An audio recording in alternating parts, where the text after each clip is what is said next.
Usman, don't touch. Stand there. Okay. Any questions anyone has? Different kind. Kind that is for,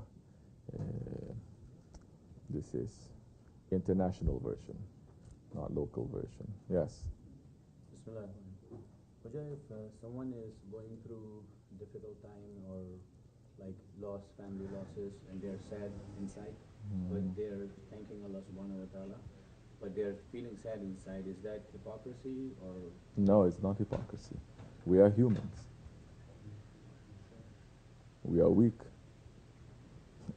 We are not other ones who say, no. The best way for a human to be is to completely not feel anything, not think anything, to be nothing.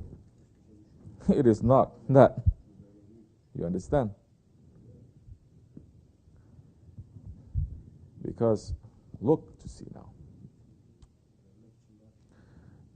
You go through certain things, say a family loss, someone in your family has passed away.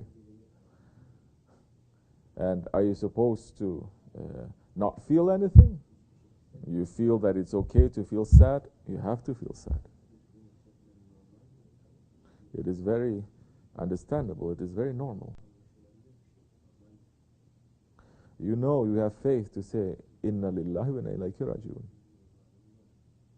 But there is still that human part of you that is losing something that you love. You understand? Did the Holy Prophet ﷺ feel sad when his wife Siti Hatijah passed? He did.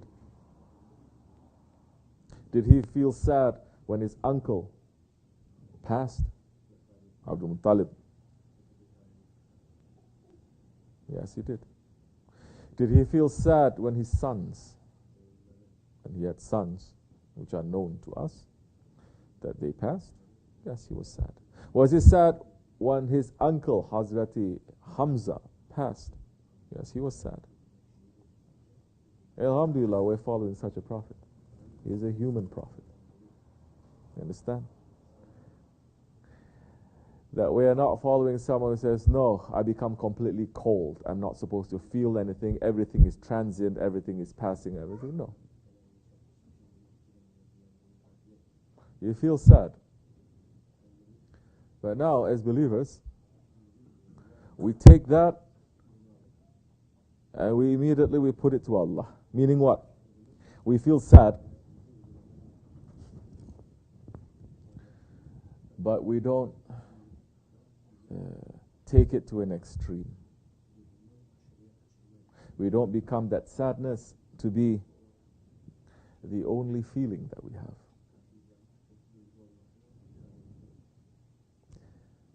We are sad.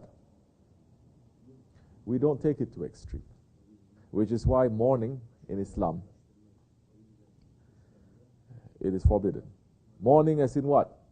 You're crying and you're wailing, you're crying, you cry. And there are traditions in almost every religion that you have to have that. It doesn't mean that the Muslim doesn't feel sad, that there is no mourning period. There is a mourning period. What is it that we are doing? 3 days, 7 days, 40 days, isn't it? Then 70 days. These are mourning periods. What does that mean, mourning period for us? We mourn, meaning what? We think about the death. And we think about Allah. We think about our death. And we think about Judgment Day. So the loss is not just something that is in front of you and you say, why is this happening? I don't have that which I love anymore and I feel sad. No. You take it and you connect it to something which is much bigger than you or that person, into something that is real. So there is a mourning period. But that mourning period doesn't mean now that you're going to cry non-stop. You're going to go crazy. That there are so many other ways, other traditions. It becomes a ritual. That it becomes just that. It's an action, but there is no real intention. Some, they even would pay people to cry at funerals, isn't it? Sometimes they put it in Islam too. This is wrong. Paying people that is first time I saw it, I was a kid, and I said, is this crazy? These people, they don't know who this one is. They don't care, but they are professional criers. They have been paid to cry. In their profession, they study years how to cry properly. Long cry, short cry. I'm not kidding you. There is a whole science to it. And I would say, nobody thinks that this is weird. You know, they wear different clothes. And so this is all about show. To make a show. So now, we are sad, but we cannot make a show. There is a mourning period where, because the passing of someone, we have to be sad because we lost that person, but we have to enter into the reality of what that loss means, meaning that we have to look and use that person's passing as an example of what's going to happen to us, as a lesson for us. Meaning we have to look at that death as a reality, as the ultimate reality that is going to happen to you, whether you're a believer or unbeliever. Death is going to happen to you. That is a reality, so prepare for it. Prepare for that threshold. Death is just a threshold. You're going to pass through it into the real world. That's what Hazretleri Ali is saying from the Holy Prophet ﷺ. Man, he is sleeping. When he dies, he will wake up. So now we are all sleeping. So we're going to wake up. So when a person in front of us is going through that, we must wake up a little bit, at least. Not to fall back into more ghaflat and to be more in a drunk situation by not connecting what that passing meant to our life. So now we're going to look at the death. We're going to prepare. We cannot hate it. We are not a nation that hates death. You understand? So death, it is a death. It is a funeral. We're not like other traditions where when a man dies, the whole funeral, I'm looking, is this a party or is this a funeral? Is this a dead body or is this a live body?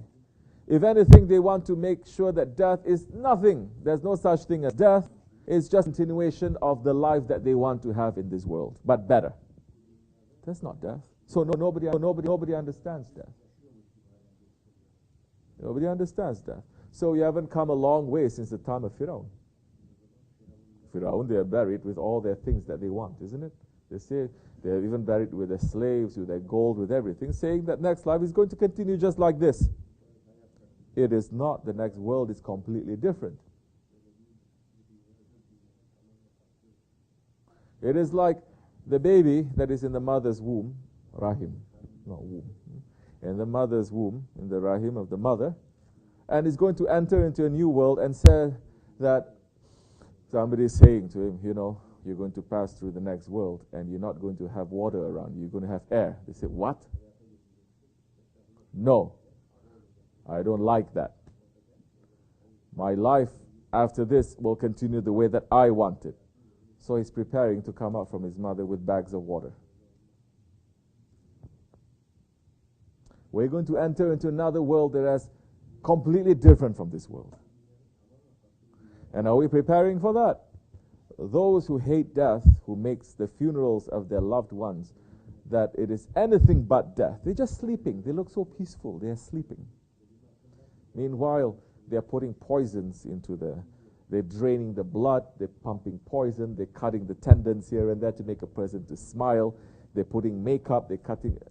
It's a whole show. It's a whole industry, there's nothing for show. And it's not showing death. It's not making a person to wake up. It's making a person to hate death, to run away from death. That when death is mentioned, in so many religions, when death is mentioned, they say, God forbid. What do you mean, God forbid? He made it halal. He didn't make it haram. Everyone, not only halal, it is obligation. It's not only halal, it is wajib. It is farz for everyone to die. that one of the reasons why Hazrat Isa alayhi salam is going to return to this world is to taste death. Every nafs must taste death. That's why the Sufis, people in Tasawwuf, we want to die before we die. To make our nafs to die before we have to go through the death. So we are not a nation that hates death. We are a nation that is loving the real world, not this fake world. And death, it is a doorway to that.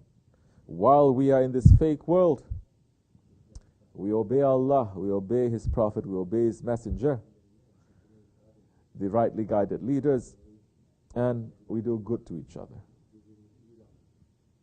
We uphold the laws and the justice to make this world to become a just world for people to live, not to run after this world also.